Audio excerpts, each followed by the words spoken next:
This is the second generation Moto 360. It's Motorola's latest entry into the Android Wear smartwatch product category. Over the last week, I've gotten some time up close and personal with this device, and smartwatches in general are a pretty new type of product, so they're nowhere near as perfected as other products like smartphones, as is visible with this one. So here are 6 reasons why you should not buy the Moto 360.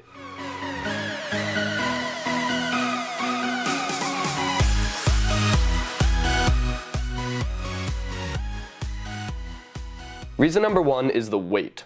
When I'm dropping $300 on a watch, I expect it to feel like it's worth that kind of money. The Moto 360 simply does not feel that way. I got the smaller 42mm version because I don't like the feeling of a huge watch on my wrist, and maybe if I got the larger 46mm one I wouldn't have this complaint, but it's still something to keep in mind.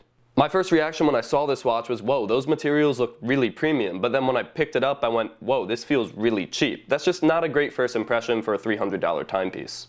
Reason number 2 is the price. When you're getting a smartwatch, you have to keep what you are buying in perspective. It's an accessory to your smartphone, nothing more. Hell, if you spend $50 more than the price of the 46mm watch, you could get the Moto X, which is a fully functional, brand new flagship phone. If you're just looking for basic smartwatch functionality like sending a text, getting notifications, and telling the time and that kind of stuff, I suggest you get something like the Pebble Steel, which is only $175 for a new one on Amazon. $300 is just a lot to spend on an accessory.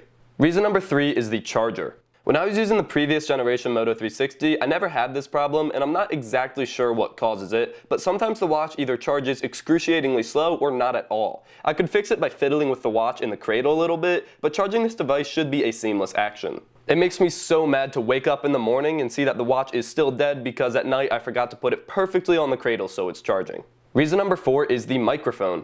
The microphone on this watch was nowhere near as sensitive as I would have liked it to be. Sometimes when I try to ask Google Now a question or respond to a message, the watch wouldn't recognize my voice, so I'd have to bring it right next to my face and talk significantly louder for it to work, which looks kind of weird in public. Reason number 5 is the auto wake display. I remember having the same issue on the previous generation Moto 360. When the watch gets lifted up or turned towards the user, the display is supposed to automatically turn on, giving the user access to it. On multiple occasions when I was using the watch, this feature failed. This takes away from one of the core functions of an Android Wear smartwatch. You're supposed to be able to access Google Now and ask a question or demand something at any time, but it only works when that screen is on. Reason number 6 is the rapid battery drain.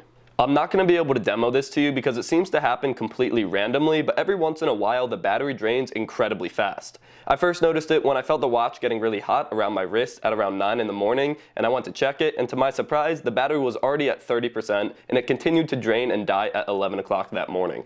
I'm sure that's just a software issue where something was running and draining all the battery, but that should never get past the programmers designing it, and it's just completely unacceptable. So those are my 6 reasons why you should not buy the Moto 360. Of course, I'll be doing the opposition to this video, reasons you should buy the Moto 360, because it is an awesome smartwatch, and I do really like it, and I have enjoyed my time with it. So stay tuned for that video. Thank you for watching. Subscribe to see more content, and as always, stay classy.